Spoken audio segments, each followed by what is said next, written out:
Welcome to another episode of the COO's Corner podcast, where you get an exclusive look into insider secrets on how COOs and industry leaders drive success in the world of business operations, leadership, personal growth, and resilience. My name is Tamara Nelson, a specialist in the area of operational resilience, and your host for today. And we will be exploring the topic of growth and innovation. Now, we often speak about operational resilience on this podcast, and that is the ability to resist and absorb and recover or adapt to an adverse occurrence during an operation that may cause harm or destruction or loss of ability to perform your mission-related functions. And a big part of that is continuously improving your systems and innovating. In fact, many of us may be familiar with the term innovate or die, famously declared or coined by Peter Drucker, the founding father of modern management studies. And that was decades ago, somewhere between 1950 and 1970, but it's still very much relevant to us today, particularly in this disruptive climate. So here today with us to expound on this topic is the innovation guru himself, James Barrood. James is among the primary leaders on the East Coast innovation ecosystem. Over the past 25 years, he has helped nurture the New York City's region's entrepreneurial innovation and technology communities. He is not only an innovation ecosystem leader, he's an advisor to growing companies, a global TEDx speaker, 2 times global TEDx speaker, by the way, ladies and gentlemen, an innovator, an author, a podcast host, a board member, a connector, and a girl dad. You know, we know that girl dads rock. I'm a girl mom, so I can relate. He was also a recent speaker at the Tech Beach Retreat in Jamaica. So welcome to the podcast, James. We are delighted to have you today. Well, Tamara, thank you so much for having me. As you mentioned, I was just in Jamaica, so I have a really good, vibe about Jamaica. I enjoyed myself. I've been there a few times, and I just love the culture and I love the people. Yes. And I'm really excited about the future success and potential for success of the Jamaican economy. They seem to be making some really good strides. Absolutely. Yes, man. Positive vibrations only. So we're really happy to have hosted you here, and thank you for being a guest on our show. So, first off, I think I'm going to call you Jim. I think you Jim is fine. Let's start off really with what is innovation, because it can mean different things to different people. But what would be your definition of innovation? Well, Tamar, I read this in a book many, many years ago.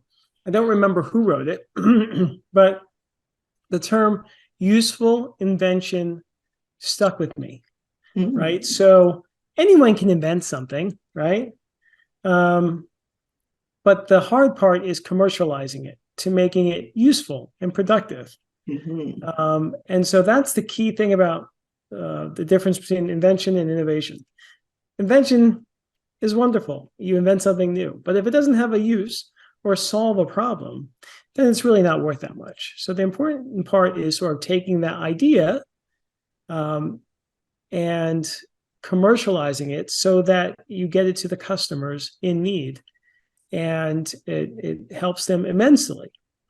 And so that's the basic tenet of innovation. And there's a broad sort of whole field of study under innovation, and we can talk about that more. But I'd like people to think of it that way because it's very simple. Useful invention. I love how you describe that, because oftentimes we may invent things, but we keep it to ourselves, locked away in a safe somewhere, never to commercialize, never seen the light of day. But if it's not being useful, then it's not an innovation, is it? Right. I love that definition.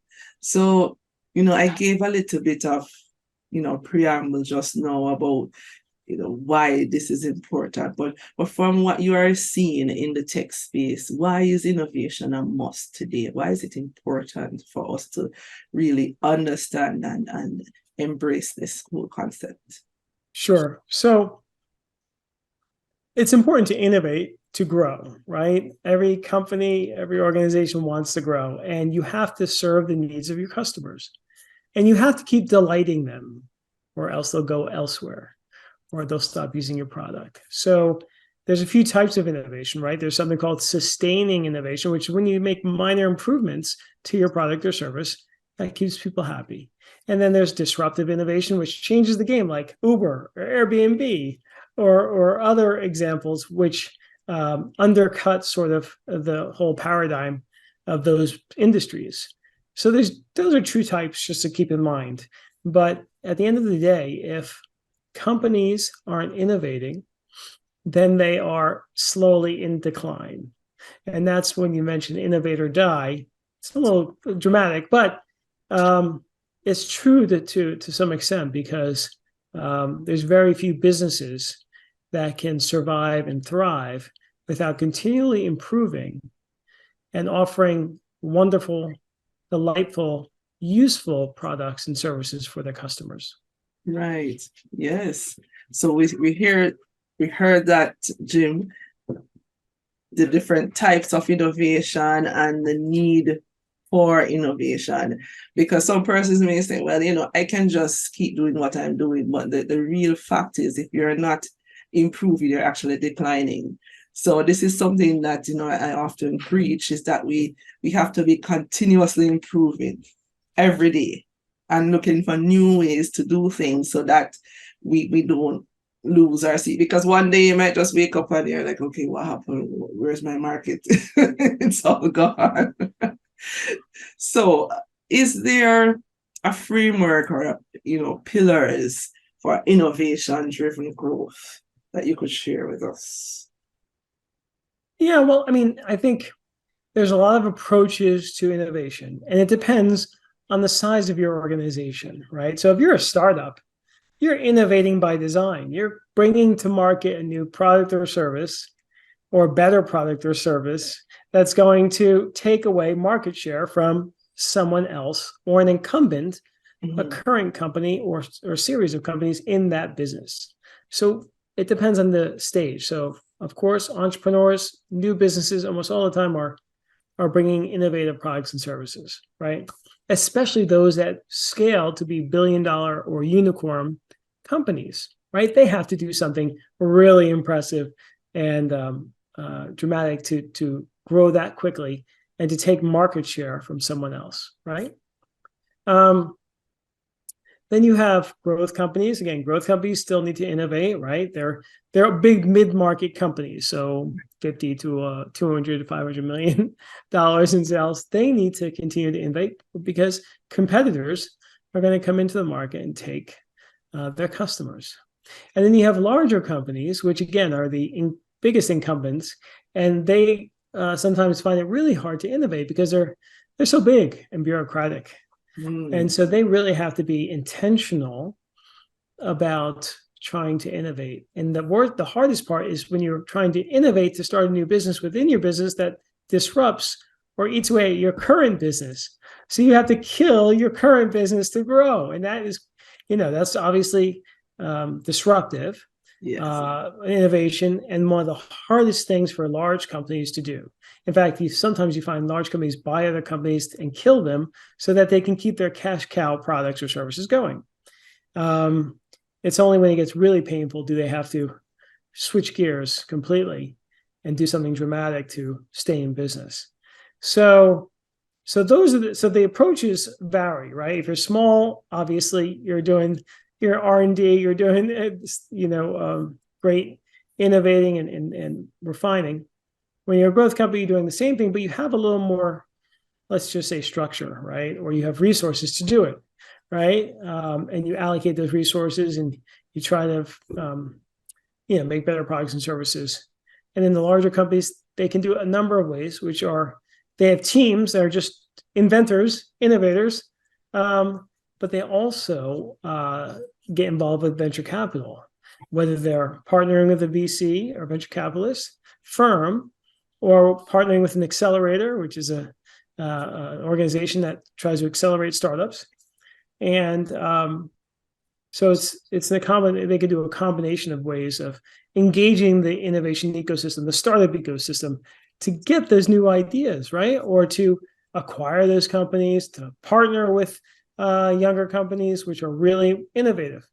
And that's an approach that works too. And even governments, which I know, Tamar, you work in, can be innovative, and they can see things out in the marketplace, again, engaging the ecosystem, right? There's social and nonprofit entrepreneurship that goes on all the time, and they can do things that improve society, right? So innovation is available to all types of organizations. It just, when you have more resources, you can try different approaches to really take advantage of what innovation has to offer.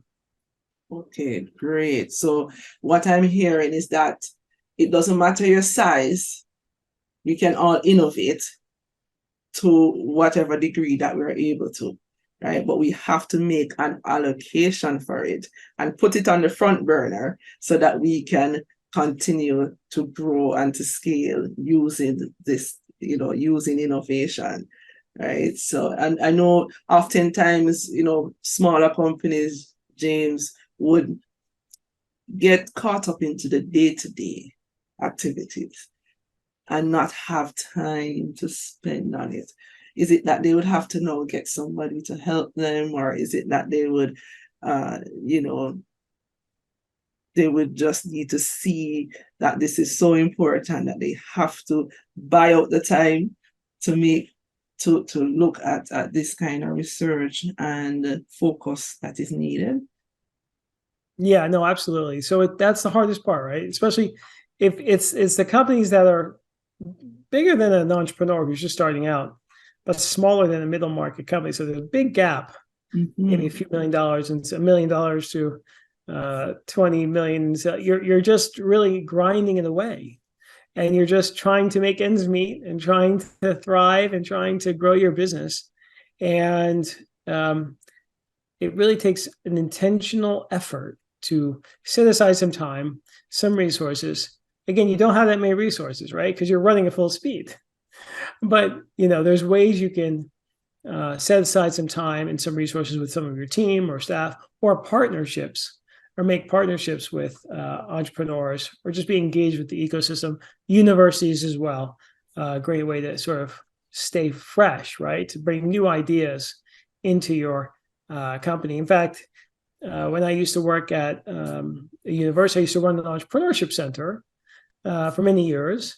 And I know we used to do business plans or business strategies for local businesses who didn't have the money to hire a high-priced consulting firm to sort of look at the marketplace and sort of rehabilitate or strengthen their business. So they'd get free services or very cheap services from a team of MBAs, for example. And so there's always ways to go about it. You just have to be resourceful.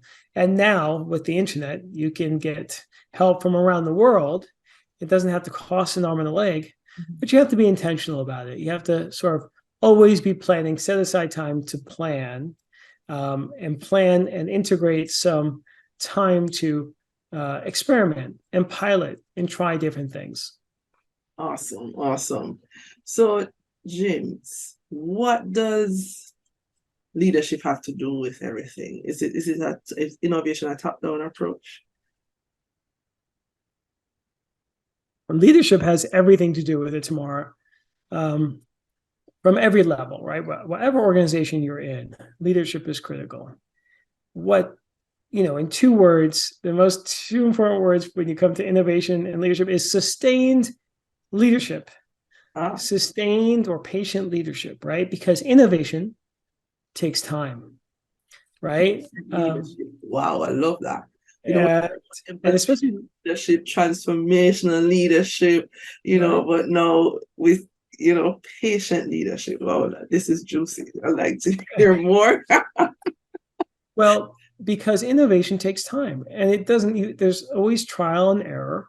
Not every idea wins, right? Only 1 out of every 10 or so, or even more, actually is successful, right? I mean, you have to throw a lot of things at the, at the wall and see what sticks. You have to try a lot of things, right? It's just nothing is a sure thing. There's no silver bullet, right? There's no silver bullet. Even with all the technology and all the progress we've made, there's no silver bullet. Think about that. None. 100 years of modern sort of technology management, and there's no silver bullet to innovation. So it's a hard and difficult process, and it is frustrating. Mm-hmm. And so the reason I say sustain leadership is because when you're at a big company and you have this team of people working on new ideas, and they're not bringing in money, it's usually a cost center, right? Usually spending money. There's no money coming in. There might not be money coming in for many years from this idea that they're working on. And the first thing what do you think is the first thing to be cut when there's a recession?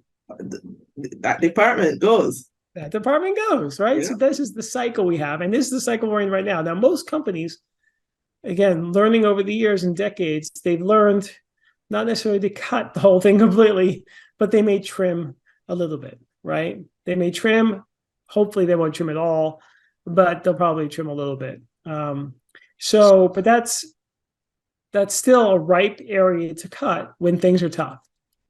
Yeah. It's not an immediate return on the invested capital, right? There are longer term bets on technology or inventions, products, services for the future. Mm-hmm. So that is it's tough. And so leadership is the most important thing to successful innovation in any organization. Yeah. One of the things I always say, is that something like innovation would be good to be a top down and a bottom up, because everybody needs to be involved. It has to be something that's in the DNA of the organization, that everybody sees their role in it and sees the importance of it, so that when those hard times hit, they don't see it as something that, have to go necessarily, but something that will help them to sustain them through these hard times. And another thing that, coming out of what you just said, which is critical, is that we have to be open to failure when we're looking at innovation, because not all the ideas are going to get big results. So we have to be okay with failing, but learning really from those failures, so to speak, so that we can build on that and get the kind of transformation that we're looking for, and the results and the outcome that we need. Whether it's a product or a service, it's key. And we have hundreds of stories of how persons came up with Post-its and, the Uber, and all of these things, they were intentional, but they had some misses. And that's how we end up with a great product or service here today, right? Absolutely. And a big part of, you spoke about teams. How can a leader now get, to drive innovation within his teams? Are there any tips or tricks?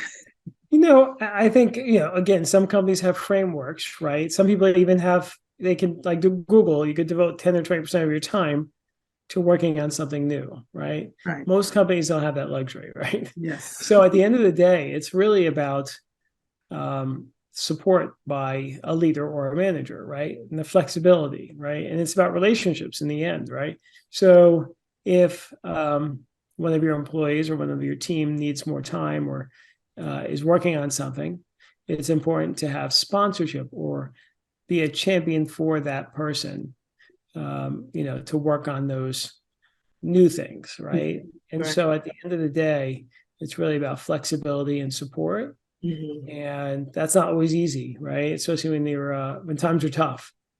But those types of relationships and that type of leadership is what can help the company succeed help the talent thrive and retain the talent, right? These days, it's all about good management and good leadership, right? Because talent is hard to attract and hard to retain.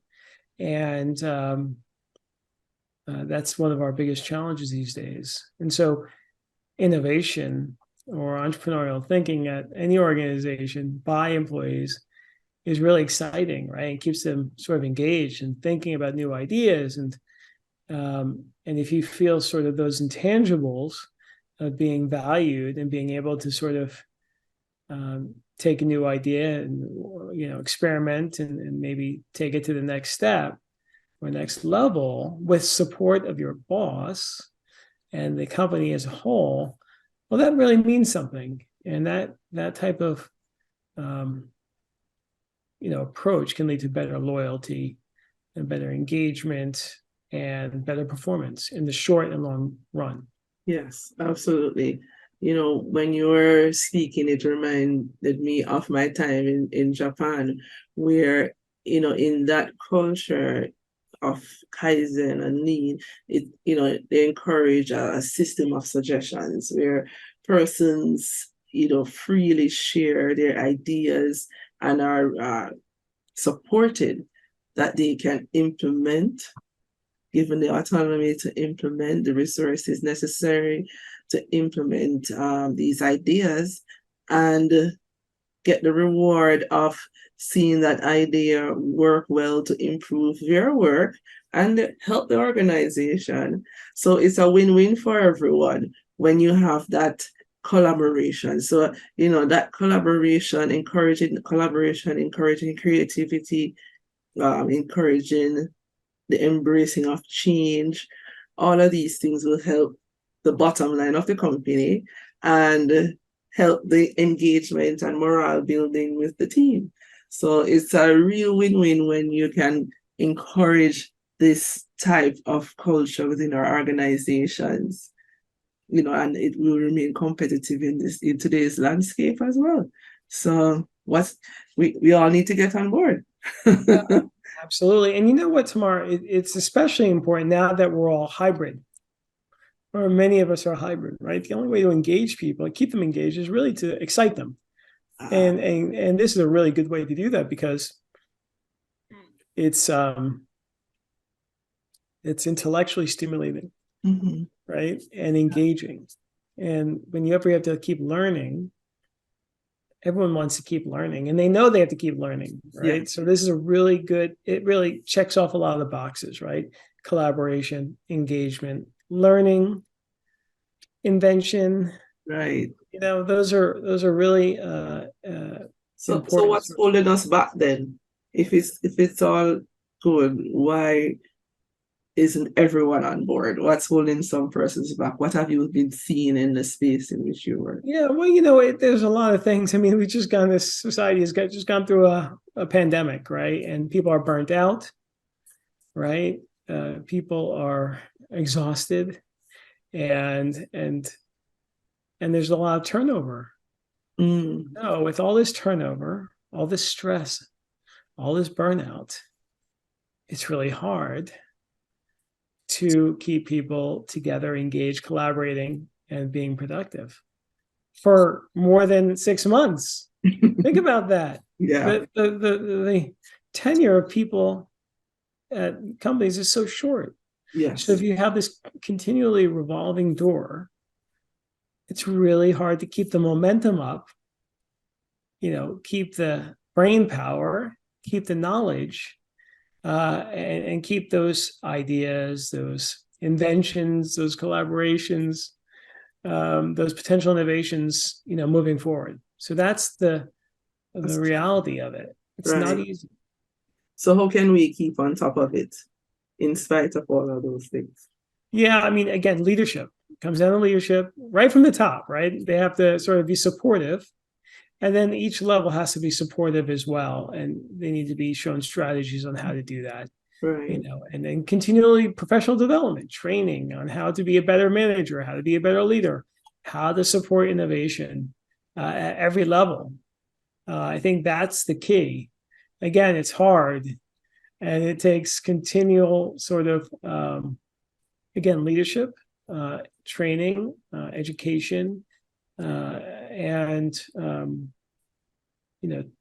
really community at the end of the day, to come together and keep everyone on the same level, right? And engaged, everyone growing together, right? Feeling part of one community. And it's really hard. It's really hard. We sort of make All those hard things that we need to be doing. Yeah. I would say it's doable. It's just hard. It's just hard. So what's the best way to measure innovation? Because you can't improve what you're not measuring. So persons might be listening and saying, so how do I measure if it's working or if it's not working? To measure innovation. Is that right? Yes. Well, there's different KPIs for key performance indicators, right? There's different metrics that companies can use depending on what industry you're in, whatever. But at the end of the day, you should have some way to measure it. And there's no perfect measurement, right?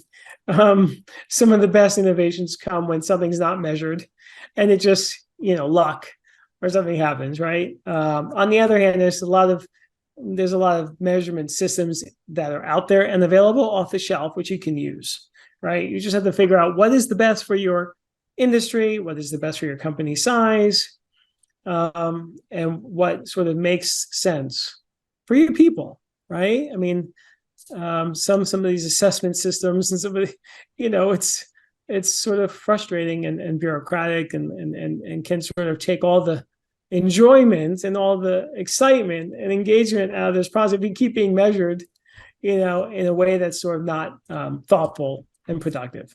Right. So it's possibly could be just measuring one of the outcomes that you want from innovation and see that's actually happening, for example. So that's one practical way in which that can be done.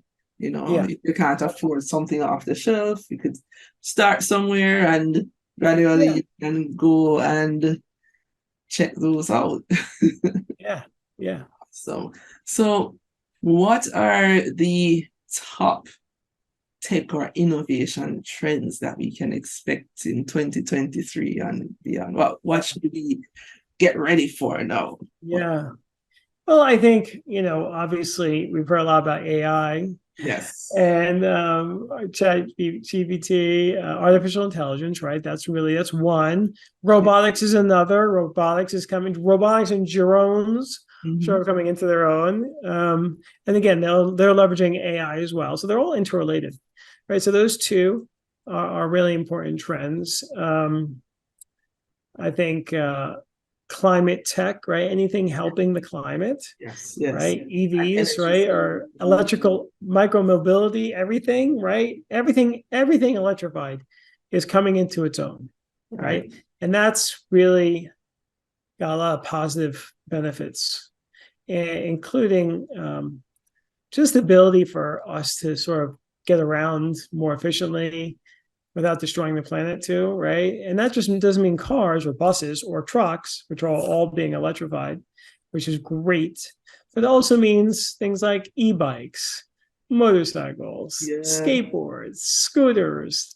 All of those things are really, I really think e-bikes have a lot of potential. Yeah. Because they're just so beneficial, and elegant. Right. And bikes have been used in many societies. And now they can be used more effectively and people can go farther. And I'm excited about the possibilities. Yeah. I was reading an article and, saying that they have even improved the tech so that they can go up steep hills at a certain speed, etc. So, yes, we're really seeing a lot of trends in terms of new energy solutions. I'm a certified energy manager as well, so it is something that I'm always looking at in that space. But I had the opportunity to play with ChatGPT last week, and I was blown away.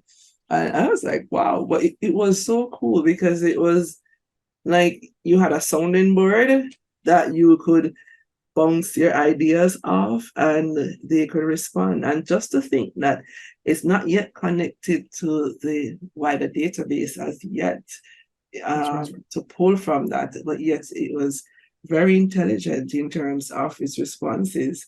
I think that there are huge possibilities that we are going to see coming out of that, in a few. So that's pretty exciting. It was exciting. It was scary and exciting at the same time. Yes.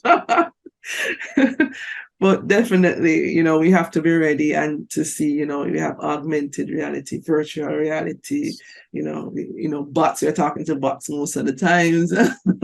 And, so we are in an exciting time. And the thing is that these innovations, these kind of tech can apply across industries or services. So, we can take something that is applied to the hotel industry, for example, and use it in government.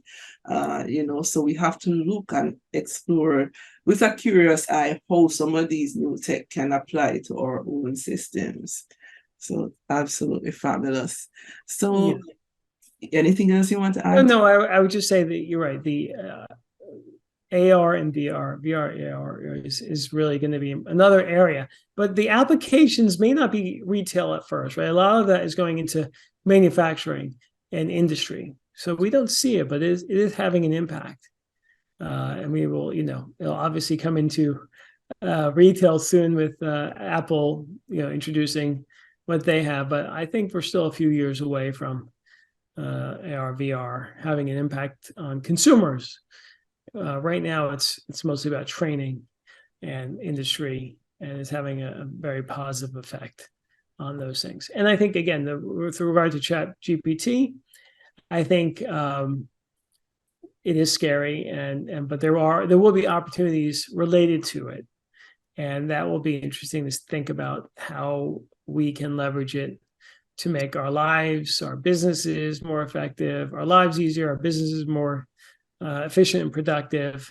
So to complement that technology is going to be the key, and we'll see how things progress. Yes, because when I was using it, James was thinking, you can use it to do good, or you can use it to do some really bad things. So that was the scary part, the misuse of some of these tech. But if we can really utilize the technology to improve and to make things better than it was, and to look at, what we have here in our lives, and to see how we can make that better. I think that should be the goal and the focus of using these technology to delight the customer, as you said earlier, make, be more efficient, using less resources on the environment or in our operations, and increasing the bottom line, where it's a win-win for all. I think that would be an awesome thing. What are some resources that you would point our listeners to, so they can keep informed about what's happening in the space wherever they are along their innovation journey? Yeah, sure. There are so many resources out there. There's associations, there's educational organizations. Your local universities have entrepreneurship or innovation areas or fields. But I would just go, you can even find podcasts that just focus on innovation. So to figure out what you want to learn, and I would start by, obviously do some searching, but I would start by listening. Listen to and read some. There's a lot of great books about it, but I would just start by listening to some podcasts about it.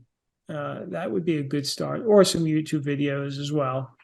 That give you sort of a basic understanding, and then you can dive into the areas which are of more interest to you or relevant to your industry. Awesome. Well, James, you have given us so much information here today. It was wonderful to have you, for you to really accept our invitation. But there is one last question I have for you that I always ask all my guests. I believe that there is great power in the questions that we ask. So in your career, what's one question that you frequently use when you're working with teams to get the best outcomes? Wow.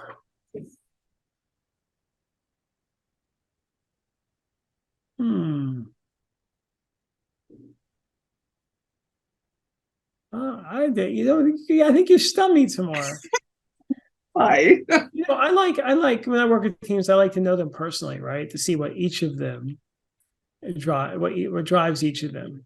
Right. But I like to personalize it, really, right? I really want to get to know them, and if I can get to know them, I can talk to them each personally, right? And see what motivates them, right? So it's really questions about who they are and what drives them, and I think that strong relationship helps them be more committed to finding the answers to the challenge or the project ahead. So what drives them? I love that. Awesome. Is there anything that I didn't ask you today, James, that you would want to share with those listening in as we wrap up? Well, one of the things that I always like to emphasize, Tamar, is the importance of relationships and networking. And whatever industry you're in, right? I mean, there's two parts of that: networking and being curious, right? Because networking is, you have to be curious to network with new people. You have to be open-minded, True. right? But the curiosity part of that and the relationship between curiosity and meeting new people brings new ideas. And anyone who's in the business of entrepreneurship or innovation, you always want to be open-minded to new ideas, right? Because that can feed into what you're working on, or you can build something out of an idea or intersection of ideas, even if it's not from your industry. And so if you keep interacting with new people, right, and asking questions, a lot of questions, right, you'll find out more things, you'll learn more things, you'll build a relationship with someone, which is wonderfully rich in the first place, right?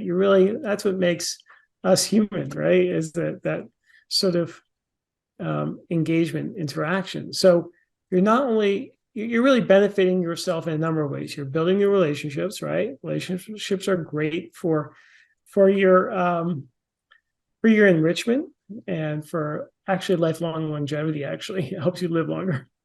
And then the new ideas that come from that conversation can develop into either a business relationship, or you can bring it back to your own organization, and it sparks something, and it could bring a new idea or a new product or service or revenue stream, or it could actually,